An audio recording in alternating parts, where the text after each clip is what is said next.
मैंने नहीं कही, भागवत जी में लिखी है। और जिसकी अगर कोई बेटी नहीं है, बेटा ही है, तो वो माँ के साथ ना रहे, वो कहीं और रहे। ठीक है, इस पर क्या रिएक्शन है आज की युवा जनरेशन का? जी, आप क्या कहना चाह रही? जी।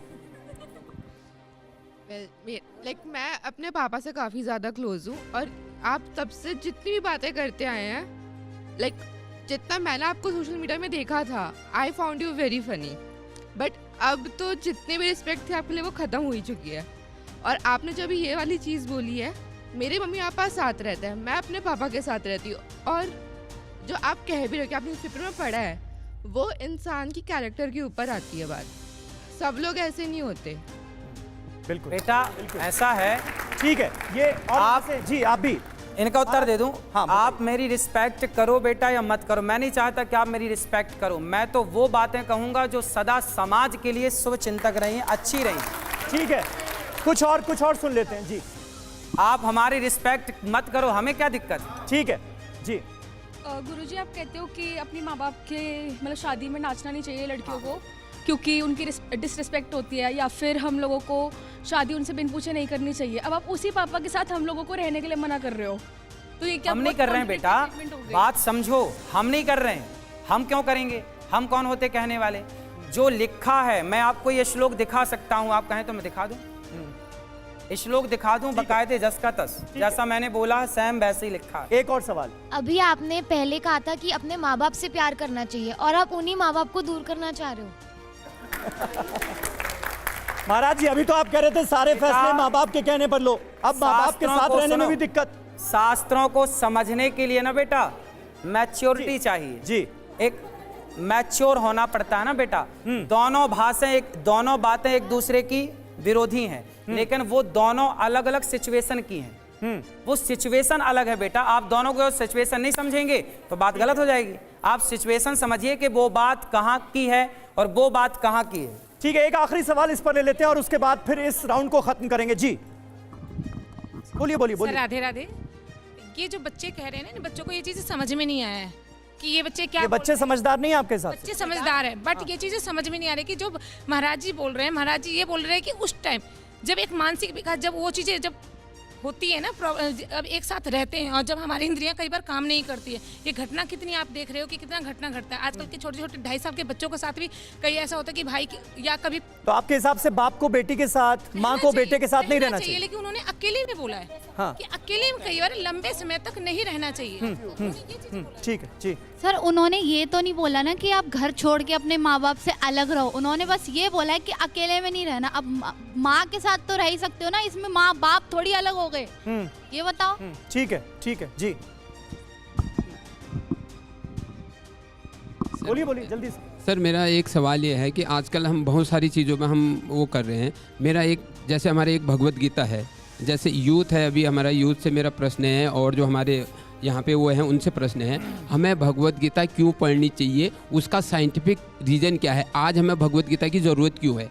अगर हम इस चीज़ को समझ जाएंगे तो सारे क्वेश्चनों का आंसर। किससे सवाल पूछना चाहते हैं कि ये भगवत गीता क्यों पढ़नी चाहिए? हाँ, तर्कशास्त्रियों से? हाँ, इनसे पढ़ना चाहिए, और जो ये बच्चे हैं इनसे पूछना चाहता हूँ, और क्यों वो पढ़ना चाहिए। और इधर दीजिए माइक। जी, आप तर्कशास्त्रियों में से आप जवाब देना चाहेंगे?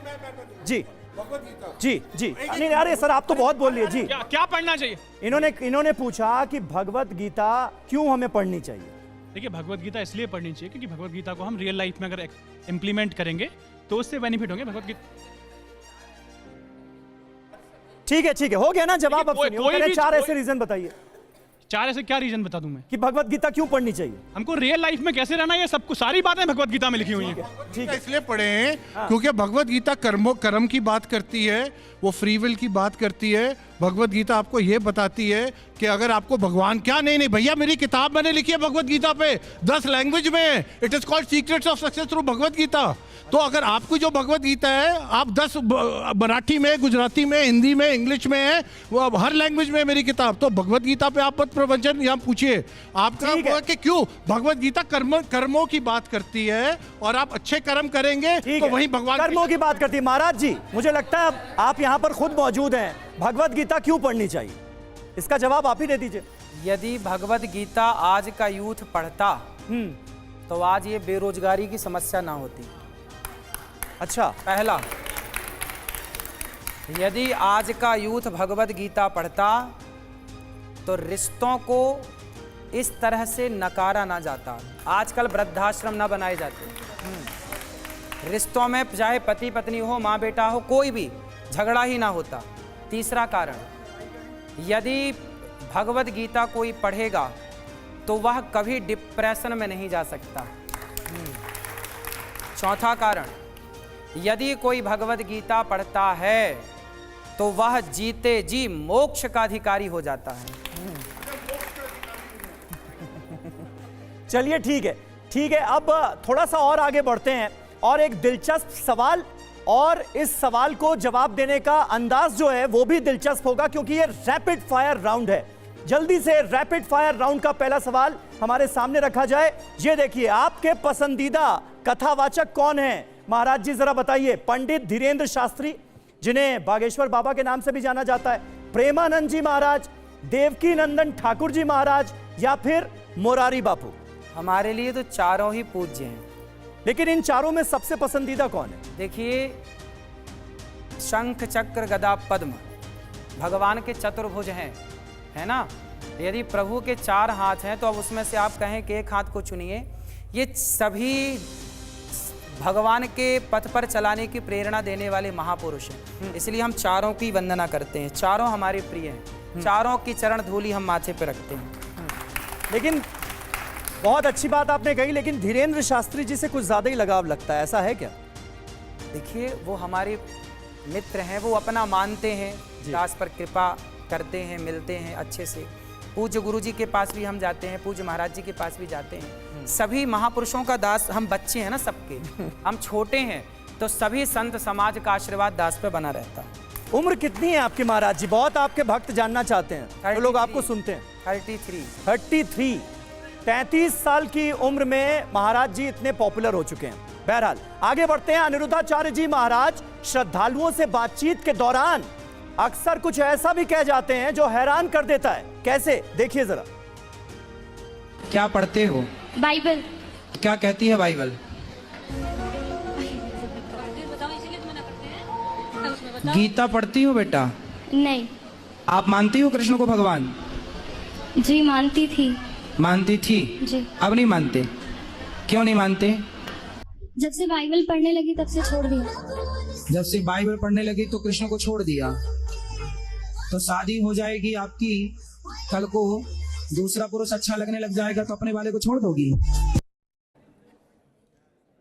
तो सुना आपने, और जिस तरह से रिएक्ट किया इस बच्ची के इस बयान पर बाबा ने, वो आपने देखा। इसी से जुड़ा हमारा अगला सवाल है, और वो सवाल मुकदमे का ये रहा आपके सामने। क्या अनिरुद्धाचार्य जी महाराज वायरल होने के लिए चुभने वाली बात बोलते हैं? महाराज जी ऐसा है क्या? ऐसी बात बोलो जो चुभ जाए सामने वाले को। जिस भाषा से समझोगे उस भाषा का प्रयोग है। हमारे यहाँ हनुमान जी लंका गए तो रावण ने पूछा, हमारे राक्षसों को, हमारे लोगों को तुमने क्यों मारा? हनुमान जी बोले, हमने थोड़ी मारा, जिन मोहि मारा ते मैं मारे। मैंने किसी को नहीं मारा, जो जैसी भाषा में समझेगा, हनुमान जी कहते हैं उसे वैसी भाषा में समझाओ। तो हम तो हनुमान जी के भक्त हैं, जो जैसी भाषा में जैसे शब्दों से समझेगा। भाषा मतलब ये नहीं कि मार देना, किसी को मारना अपराध है, पर भाषा जो जैसी मीठी भाषा में समझो तो मीठी भाषा। लेकिन शब्दवाण जो है वो आप चलाते हैं। अब जैसे इस बच्ची ने कहा, तो आपने कहा कि भाई अगर किसी से शादी करोगी, दूसरा पसंद आ गया तो उसके पास चली जाओगी। अब सोचिए ना, महिला का अपमान नहीं है क्या? अब सोचिए कि वो लड़की ऐसी है जो हिंदू लड़की है, गीता नहीं पढ़ती पर बाइबल पढ़ रही है। अब बताइए।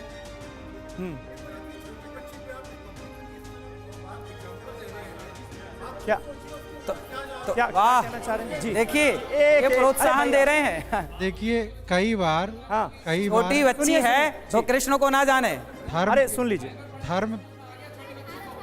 धर्म के आवरण में कुछ हिडन एजेंडा भी होता है। वह हिडन एजेंडा होता है कि अपने धर्म की वकालत करना, दूसरे धर्म के प्रति घृणा फैलाना।